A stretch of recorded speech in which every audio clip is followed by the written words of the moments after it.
楼下张叔每天凌晨砸墙装修，吵得整栋楼的人都不得安宁。谁敢上去理论，他就往地上一躺，说被打坏了腰，张口就要5万块误工费。不到半年，整栋楼的人几乎都搬走了，只剩下腿脚不便的老人。而我刚从安保队退役，手里攒的钱不多，图便宜就找房东签了合同。谁知房东却叮嘱我：小伙子，我这房子便宜，全是因为楼下张叔，他装修了大半年，天天凌晨开工，你要是嫌吵，就忍一忍，别跟他硬刚。闻言，我嘴角一勾，说我肯定不主动惹事，但他要是敢扰我清静，我有的是办法让他停手。搬进来的第一晚，我特意早点睡，就是想看看房东说的是不是真的。结果就在凌晨4点整，一阵尖锐的电钻声准时响起，那声音尖锐刺耳，震得我的耳膜嗡嗡作响。我猛地坐起身，心里的火气瞬间就上来了。不行，这也太明目张胆的扰民了吧！一想到这里，我披了件外套走了出去。楼道里一片漆黑，只有应急灯发出微弱的绿光。我顺着楼梯往下走，可走到3楼时，我听到2楼的房门开了一条缝，里面传来一个老太太的叹息声，还有压低的抱怨声。这老张又开始了，这日子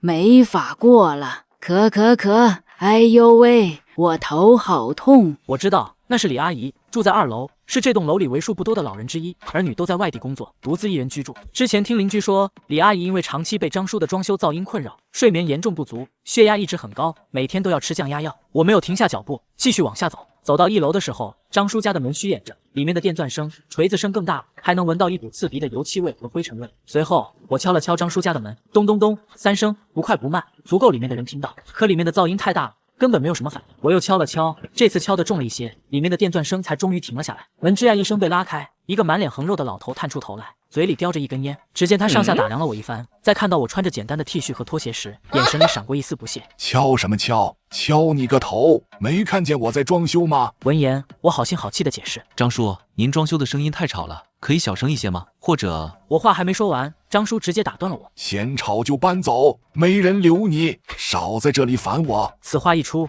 我愣住了。这个怎么这么嚣张？之后，我压着心里的火气，带着商量的口吻：张叔，是这样的，我是刚搬来4楼的租户，我叫付钦。凌晨4点是大家的休息时间，您这样装修，电钻声这么大，影响整栋楼人的睡觉，能不能改到白天正常时间开工？比如早上8点到下午6点，这样既不影响您装修，也不影响大家休息，您看可以吗？我尽量让自己的语气温和一些，给足了他面子，毕竟是第一次沟通，我不想一开始就把关系闹僵。可没想到，张叔听完我的话，不仅没有丝毫愧疚，反而更加嚣张了。只见他猛地推开房门，对着我大吼：改时间，我乐意什么时候装就什么时候装，你管得着吗？你管得着吗？说着，张叔往前走了一步，故意逼近我。这是我自己的房子，我想怎么装就怎么装，轮得到你一个外来租户指手画脚？我告诉你，小子，别给脸不要脸。之前也有几个不长眼的邻居来跟我讲道理，都被我收拾得服服帖帖的。你要是再敢烦我，我就往地上一躺，说你打坏了我的腰，到时候你不仅要赔我5万块误工费，还要给我治病，我看你赔不赔得起。说完，他伸出手猛地推了我一把，他的力气不小，而且推得很突然，换作是普通人肯定会被他推得踉跄着摔倒在地。但我毕竟是退役安保队员，反应速度比普通人快很多。在他的手碰到我胳膊的瞬间，我就顺势往后退了一步，假装没站稳，踉跄着撞到了身后的墙壁上。然后我捂住自己的胳膊，脸上露出痛苦的表情，声音也提高了几分，故意让楼道里的邻居都能听到：张叔，你怎么还动手打人啊？我就是跟你好好商量，想让你改个装修时间，你至于动手吗？我的胳膊都被你推疼了。果然，我的话音刚落，楼道里就传来了房门打开的声音。2楼的李阿姨率先走了出来，她看到我捂着胳膊靠在墙上，又看了看张叔那嚣张的样子，立马指着张叔，气得浑身发抖。老张，你太过分了，人家小伙子好心跟你商量，你怎么还动手打人？我们都看见了，你太不讲道理了。紧接着3楼的王大爷也走了出来。王大爷今年70多岁，腿脚不便，拄着一根拐杖，慢慢悠悠地走过来。老张，你就别闹了，凌晨4点装修，确实太吵了，大家都休息不好。人家小伙子说的对，你改到白天开工不行吗？一时间，楼道里聚集了好几个人，大家你一言我一语地指责张叔，眼神里满是不满和愤怒。张叔见状，脸色瞬间变了，从一开始的嚣张跋扈变得有些慌乱。他没想到我居然会装弱，还引来了这么多邻居作证。他下意识的就想往地上躺，想耍无赖讹我，可看着周围邻居们愤怒的眼神，他又硬生生把动作收了回去。他知道，要是现在躺下去，不仅讹不到钱，还会被邻居们骂得更惨，甚至可能会被居委会的人找上门来。之后，张叔咬了咬牙，恶狠狠地瞪着我：小子，你给我等着，这笔账我迟早跟你算。你别以为有邻居帮你，我就会怕你。说完，他砰的一声关上了房门，而我看着那道关紧的房门，内心不仅没有放松，反而紧张起来。经此一事，我和张叔的梁子算是结下了。我不禁担心今后他会如何报复。楼道里终于恢复了平静，只剩下邻居们的叹息声。这时，李阿姨快步走到我身边：“小伙子，你没事吧？胳膊疼不疼？要不要去医院看看？”闻言，王大爷也拄着拐杖走过来，拍了拍我的肩膀，叹了口气：“小伙子，你还是太年轻了，跟他硬刚没用。你这次得罪他，他以后肯定会报复你。我劝你还是忍一忍吧，实在不行就搬走算了，别跟他一般见识，免得吃了亏。”一听这话，我朝他俩笑了笑：“谢谢你们关心，我没事，就是故意装的，想引他收敛一点。”听到我这么说，大家都愣住了，随即脸上露出了惊讶的表情。李阿姨愣了愣：“原来是这样啊，我还以为你真的被他推伤了呢。不过小伙子，你还是得小心点。张叔那个人心眼很小，特别记仇，他肯定不会就这么善罢甘休的。”对此，王大爷也附和一句：“是啊，小伙子，你可得多加小心。他要是真的报复你，你一个人也不好应对。”我点了点头：“谢谢你们的提醒，我有分寸。他要是敢报复我，我自有办法。你们都回去休息吧，耽误你们睡觉了，实在不好意思。”此话一出，他们又叮嘱了我几句，才各自回到了自己的家里，关上了房门。楼道里再次恢复了寂静，只剩下应急灯发出的微弱绿光，而我站在原地，嘴角的笑容慢慢消失，眼神里闪过一丝冷意。“张叔，你要是识相，就乖乖改了装修时间，别再来惹我；要是你不识相，那就别怪我不客气了。”之后我转身顺着楼梯回到了自己的家里。可到了第二天凌晨4点，电钻声不仅准时响起，还比昨天更大了，甚至还多了锤子砸墙的声音，砰砰砰，每一声都像是砸在人的心上，震得人头皮发麻。而且这次的电钻声和锤子声比昨天持续的时间更长，一直到早上6点多都没有停下来的意思。看来我的好心提醒并没有用，这可如何是好？楼下的声音越传越响，我躺在床上翻来覆去睡不着。不行，我不能坐以待毙。于是我拿出手机，把窗外的电钻声和锤子声都录了下来。录音的时候，我特意把手机放在靠近窗户的地方，确保能录到清晰的声音。录了大概半个小时，我又打开手机摄像头，对着墙上震动的痕迹拍了照片。随后我将这些证据保存好，这些都是张叔违规装修制造噪音的铁证。早上8点，天已经完全亮了，张叔家的装修声终于停了下来。我换了一身衣服，直接去了社区居委会。居委会的办公室不大，里面摆着几张办公桌，几个工作人员正在忙碌着。我走进办公室，找到了负责调解邻里纠纷的李主任。李主任是个40多岁的女人，她看到我进来，她连忙停下手中的工作。小伙子，你好，请问你有什么事吗？我笑了笑，李主任你好，我是住在 XX 小区3号楼401的租户，我叫付钦。我今天来是想反映一下我们楼下张叔违规装修制造噪音的事情。他每天凌晨4点就开始装修，电钻声、锤子声特别大，影响整栋楼的人休息，已经持续大半年了，我们实在受不了了。听到张叔这2个字，李主任脸上的笑容瞬间消失了，取而代之的是一脸的无奈和头疼。他叹了口气：“小伙子，我知道你说的事情，我们已经接到过很多次投诉了，之前也多次上门调解，可那个张叔油盐不进，根本不听我们的劝，还把我们骂得灰头土脸的，我们能有什么办法？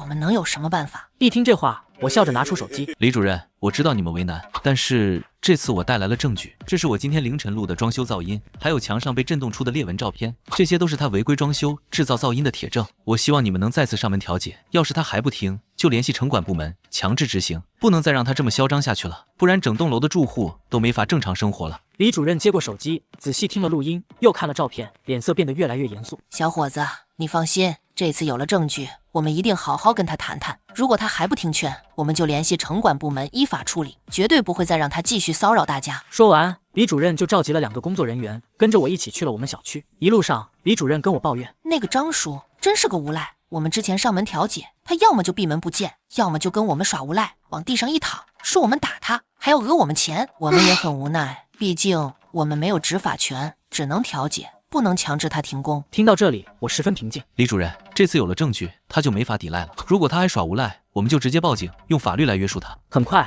我们就到了小区，走进了3号楼。张叔家的门开着，里面的装修工人正在休息。张叔坐在门口的小凳子上，嘴里叼着烟，跟装修工人闲聊。看到我们过来，张叔的脸色瞬间变了。“李主任，你们怎么又来了？我都说了，我装修是我自己的事情，不用你们管，你们怎么就是不听呢？李主任没有理会他的嚣张，反而心平气和地解释：“张叔，我们今天来是再次跟你调解装修噪音的事情。你每天凌晨4点就开始装修，制造大量噪音，影响整栋楼的住户休息，这已经违反了小区的管理规定。这是我们接到的投诉，还有住户提供的证据，你自己看吧。李主任说完，把我的手机递给张叔。张叔接过手机，漫不经心地听了几句录音，又看了看照片，脸上的嚣张神色渐渐收敛了一些，但他还是嘴硬。这算什么证据？不就是一点噪音吗？装修哪有不吵的？他们嫌吵就搬走好了，关我什么事？闻言，我同他理论。张叔，你这话就不对了。凌晨4点是大家的休息时间，你制造这么大的噪音，已经严重影响了大家的正常休息。这不是一点噪音那么简单，而且你装修这么久，一直违规施工，我们已经忍了很久了。今天我们不是来跟你商量的，是来通知你，必须马上整改。整改？我凭什么整改？小子，又是你！你是不是故意跟我作对？我告诉你，我就不整改，你能奈我何？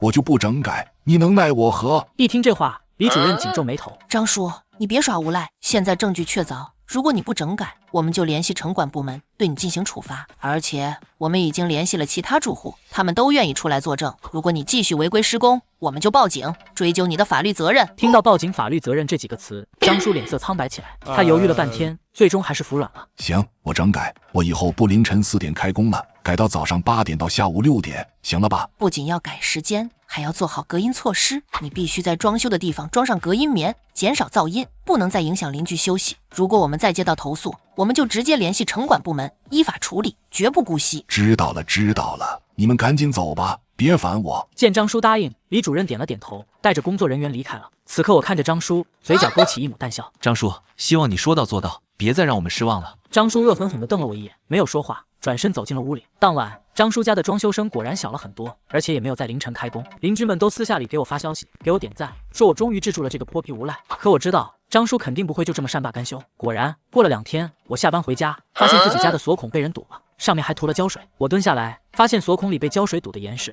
根本无法插入钥匙。我顿时火了，这到底是谁干的？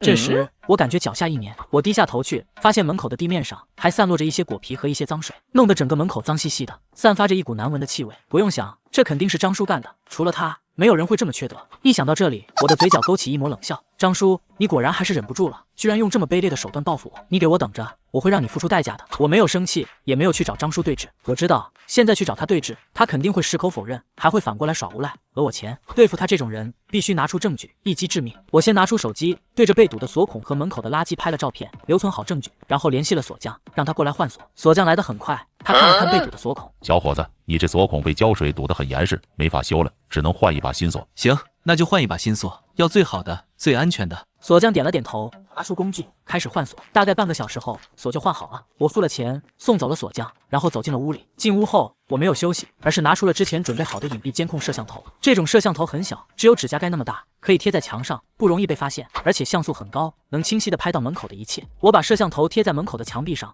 对准门口的方向，又调试了一下，确保能清晰地拍到门口的画面，然后连接到自己的手机上。这样，只要有人靠近我家门口，我就能在手机上实时看到，还能录下视频。除了在自己家门口装隐蔽监控，我还打算在楼道里的公共区域装一个广角摄像头，这样既能拍到我家门口的画面，也能拍到张叔家的门口。只要张叔再敢来我家门口搞破坏，就能被清晰地拍下来。我联系了小区物业，跟他们说我担心自己家的安全，想在楼道里的公共区域装一个广角摄像头，希望他们能同意。物业的工作人员听了我的话，犹豫了一下。小伙子，楼道里的公共区域装摄像头需要经过其他住户的同意，而且还要符合小区的管理规定。不过你也是为了自己的安全，而且张叔之前也确实在楼道里搞过破坏，我们可以帮你问问其他住户的意见，如果他们同意，我们就允许你装。好，谢谢你们，麻烦你们尽快帮我问问，我这边也会跟其他邻居沟通一下。挂断电话后，我握紧了拳头，等着瞧吧，张叔，很快你就要向我求饶了。由于张叔很早就因举报踢出了业主群，所以我在小区的业主群里发了一条消息，说明自己想在楼道里装一个广角摄像头，主要是为了保护自己和邻居们的安全，防止张叔再搞破坏，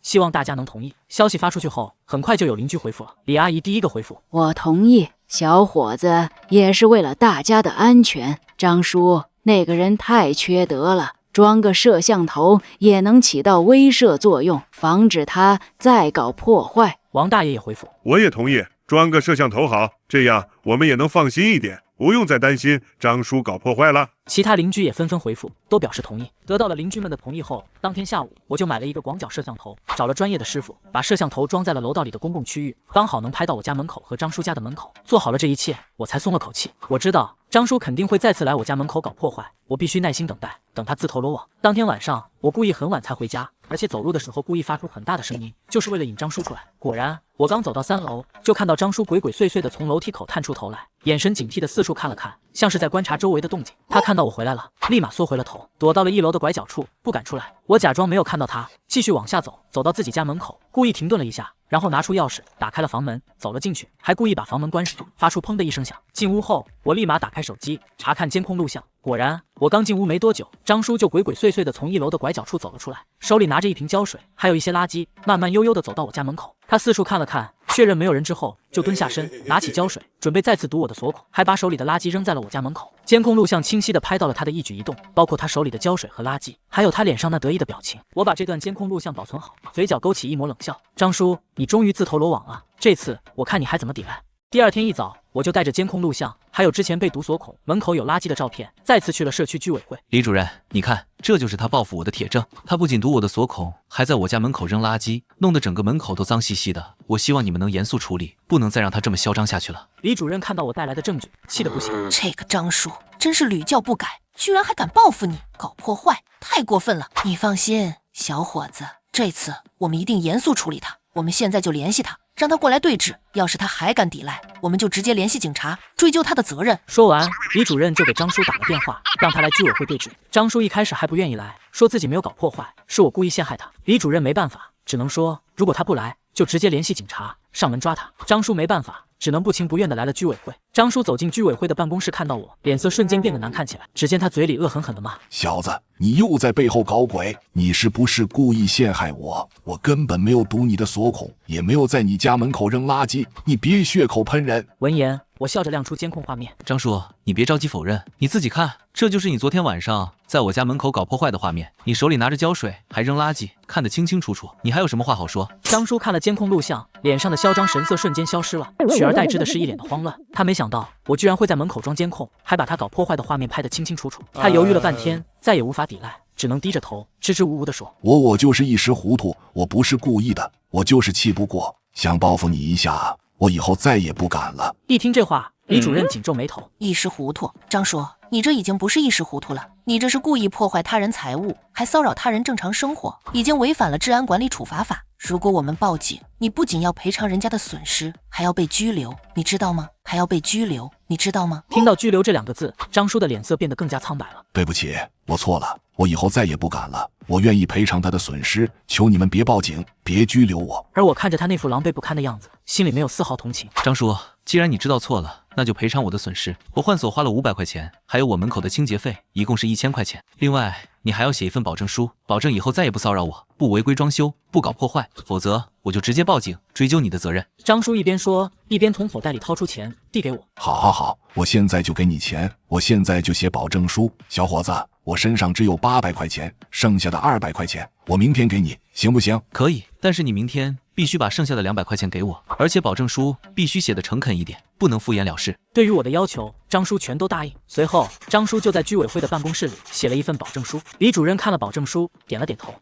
张叔，希望你说到做到，别再让我们失望了。如果你再违反保证书，我们就直接联系警察，依法处理，绝不姑息。闻言，张叔点头，知道了，我一定说到做到。说完，他就匆匆离开了居委会。之后，我拿着保证书和800块钱也离开了居委会。第二天，张叔果然把剩下的200块钱给我送来了，而我接过钱，没有多说什么，只是让他赶紧走。邻居们得知张叔赔偿了我的损失，还写了保证书，都特别开心，纷纷给我发消息，说我做得好。李阿姨还特意给我送来了一些水果。小伙子，多亏了你，终于治住这个泼皮无赖了。以后我们终于能安安稳稳的过日子了。本以为事情就这么结束了，张叔以后会乖乖听话，不再搞事。可我没想到，他居然怀恨在心，开始变本加厉的报复。他不再凌晨装修，也不再堵我的锁孔，而是换了一种更缺德的方式。每天晚上10点以后，整栋楼都安静下来，大家都准备睡觉了，张叔就开始故意拖动桌椅，嘎吱嘎吱的声音在寂静的楼道里格外刺耳，能清晰的传到楼上。有时候他还会故意往地上扔东西，砰砰砰的声音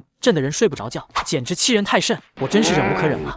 这天我刚走到楼下，突然听到一声呻吟，我赶忙下去查看，是李阿姨。此刻她正蹲在地上，捂着被玻璃扎伤的脚，而我见状，连忙叫来了救护车。医生为李阿姨包扎好伤口后，我在一旁担忧地问：李阿姨，你好端端的，为何会被玻璃扎伤了脚？哎呦，小青，你是不知道，楼下那个缺德户在楼道扔的碎玻璃到处都是，而我早上扔垃圾有些眼花，没看见那个玻璃碎渣，便一脚踩了上去。哎呦，这个缺德的真是不干人事啊！此话一出，我全明白了。我看着李阿姨脚踝上的伤口，心里的火气彻底上来了。这个张叔真是太过分了。我安慰了李阿姨几句：阿姨，您别生气，也别难过，我一定会为您讨回公道。您好好休养，我先走了。李阿姨点了点头。父亲，谢谢你，也只有你能治住他了。我们都老了，腿脚不便，根本不是他的对手，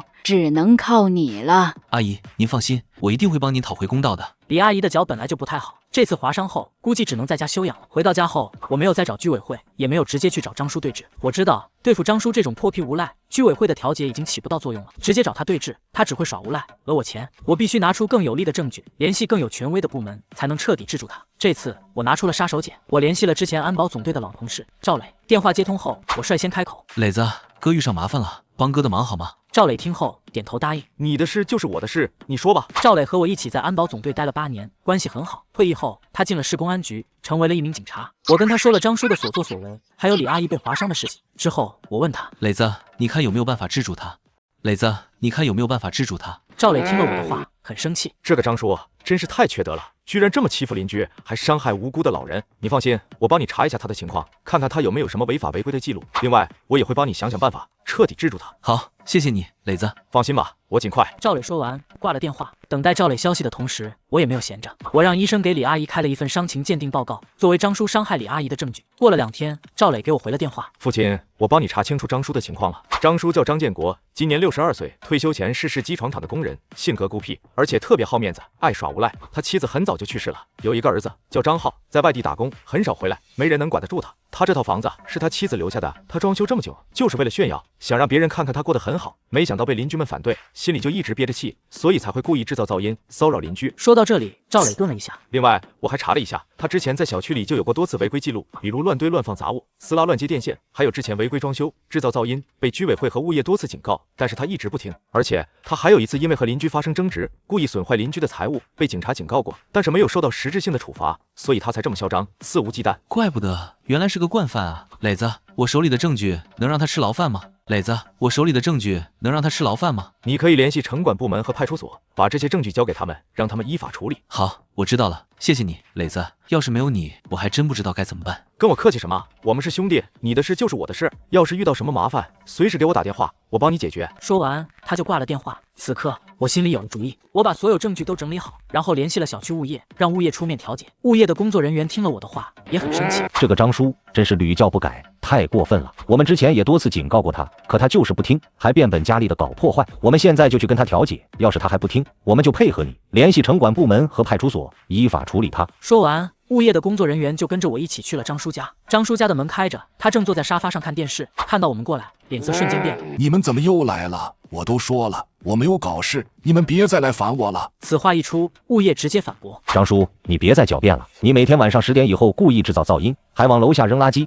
已经严重影响了邻居们的正常生活，而且你还扔碎玻璃，划伤了李阿姨，这已经是故意伤害他人了。你要赔偿李阿姨的医药费。我们今天来是最后一次跟你调解，如果你再不整改，我们就要依法处理你。赔偿？我凭什么赔偿？是他自己不小心，跟我有什么关系？我就是往楼下扔点垃圾，怎么了？又没扔到他身上，是他自己凑上去的，活该。一听这话，我强忍着怒意警告他：张叔，你太过分了！李阿姨是被你扔的碎玻璃划伤的，有邻居亲眼看到，还有医院的伤情鉴定报告，你还有什么话好说？你吓唬谁呢？我就不赔偿，你能奈我何？闻言，我跟物业工作人员对视一眼，最终物业工作人员拨通了报警电话。可张叔依旧嚣张跋扈，联系就联系，我怕你们不成。张叔还以为我们和上次一样吓唬他呢，他一点也不当回事，转身就坐回椅子上嗑起瓜子来。你们走吧，我要休息了。可他的话音刚落，警笛声响起，是警车来了。只见里面下来一个中年警官。你好，我们是某某派出所，根据有关人员举报，你已经违反了法律，现在麻烦您跟我们走一趟吧。一听这话，张叔立马躺倒地上耍起无赖。没天理了，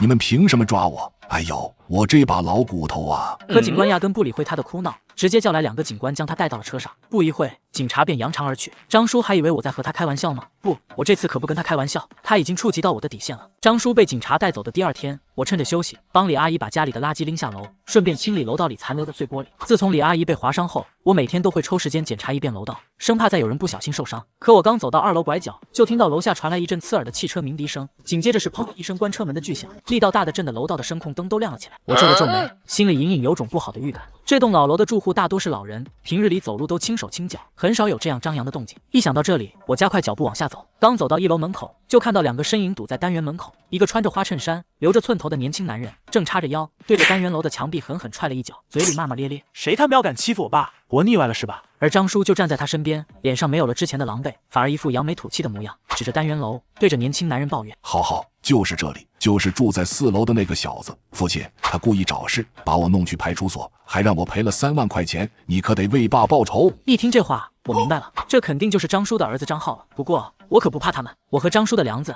也该做个了解了。我直接走了出去，冷冷地看着他们父子俩。我就是父亲，说吧，你们想干什么？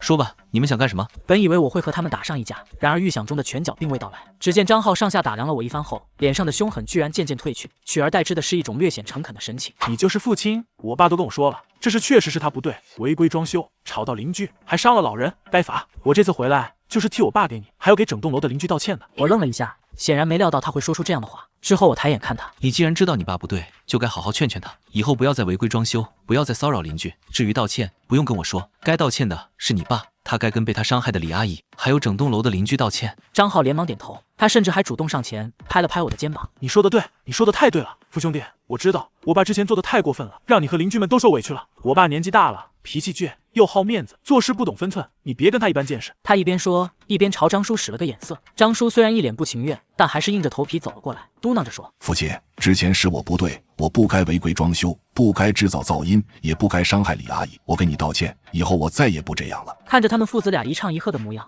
我心里越发觉得不对劲。张浩明明刚才还一副要动手报仇的架势，怎么转眼就变得这么通情达理？这里面肯定有问题。但我没有当场戳破，只是淡淡的说：“道歉只是形式，关键是以后不要再犯。你爸已经被处理过了，赔偿也赔了，希望你们说到做到，不要再骚扰邻居，安安稳稳装修，尽快完工。”闻言，张浩脸上的笑容越发诚恳。父兄弟，你放心，要是我爸再敢胡来，我第一个饶不了他。他说的情真意切，就连张叔也在一旁附和。对，浩浩说的对，我以后一定听话，再也不惹事了。我看着他们，沉默了片刻。希望你们说到做到。放心，绝对不会。父兄弟，看你也是个实在人，之前的事都是误会，别往心里去。我刚回来也没什么好表示的，晚上我请你吃饭，就当是我替我爸赔罪，也谢谢你大人有大量，不跟我们计较，你看怎么样？一听这话，我下意识的想要拒绝，可张浩却一副盛情难却的模样，不停的劝说：“父兄弟，你就别客气了，一顿饭而已，没别的意思，就是想跟你赔个罪，以后大家都是邻居，低头不见抬头见，搞好关系总是好的。”张叔也在一旁帮腔：“是啊，父亲，你就去吧，浩浩也是一片心意，别不给面子。”我犹豫了很久，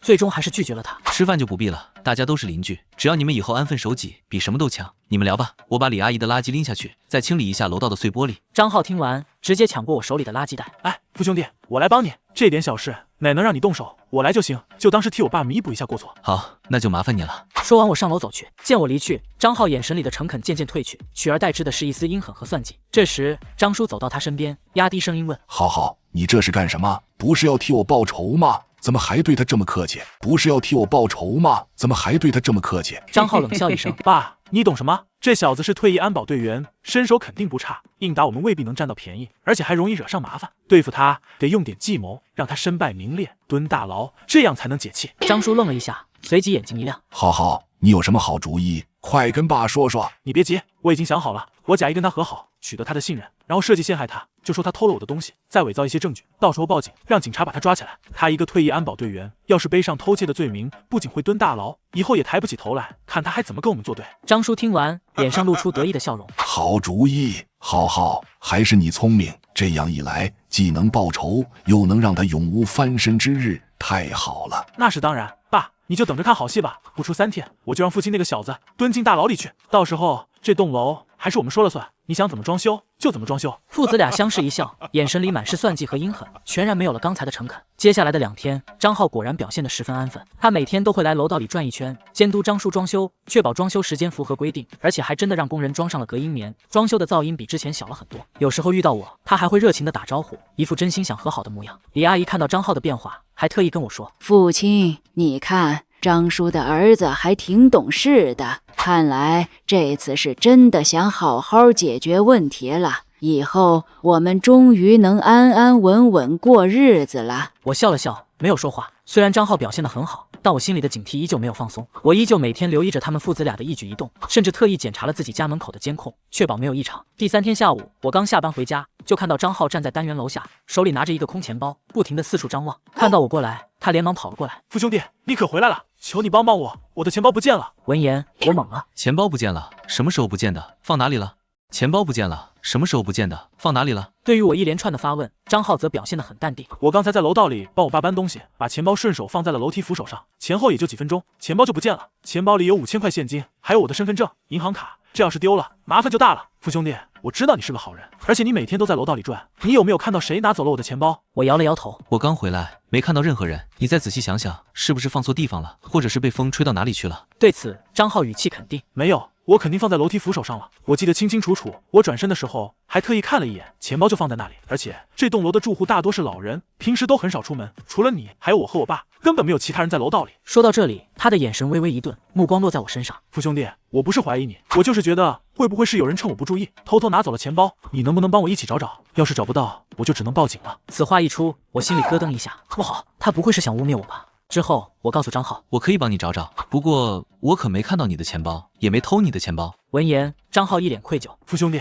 你别生气，我真的不是怀疑你，我就是太着急了。毕竟钱包里有很多重要的东西，我们一起找找吧，说不定是掉在哪个角落了。”随后，我们就在楼道里找了起来。张浩故意把搜索范围缩小在我家门口附近，一边找一边不停地念叨：“奇怪，怎么找不到呢？我明明放在楼梯扶手上了，难道真的被人拿走了？”找了大概10几分钟，依旧没有找到钱包。张浩脸上的焦急越来越浓，他停下脚步，看着我，语气带着一丝为难：“父兄弟，找不到啊，这可怎么办？钱包里的现金丢了也就算了，关键是我的身份证和银行卡，要是被人拿去乱用，麻烦就大了。我还是报警吧。”我点了点头：“也好，报警让警察来处理，这样也能还我清白，还能找到你的钱包。”张浩拿出手机拨通了报警电话，之后他挂了电话，脸上露出不好意思的模样：“父兄弟，警察过来后，可能需要你配合一下调查，毕竟刚才楼道里只有我们3个人，你也是唯一的目击者。”我会配合调查的，但我再说一遍，我没有偷你的钱包，清者自清，警察一定会查清楚的。此刻张叔也从屋里走了出来，脸上带着一副担忧的模样：“浩，钱包真的找不到了，这可怎么办啊？浩，钱包真的找不到了，这可怎么办啊？”而我没有说话，只是静静地等着警察的到来。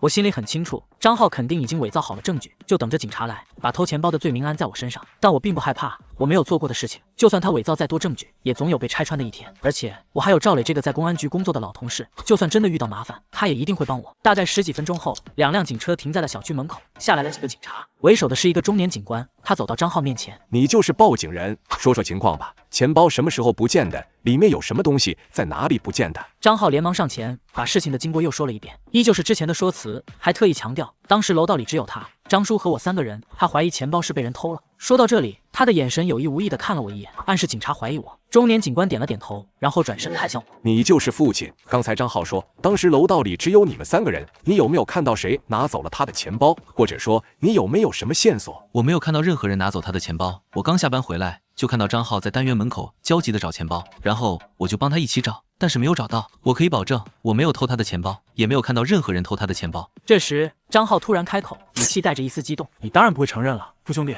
我知道你之前跟我爸有矛盾，你是不是因此怀恨在心，所以故意偷我的钱包报复我们？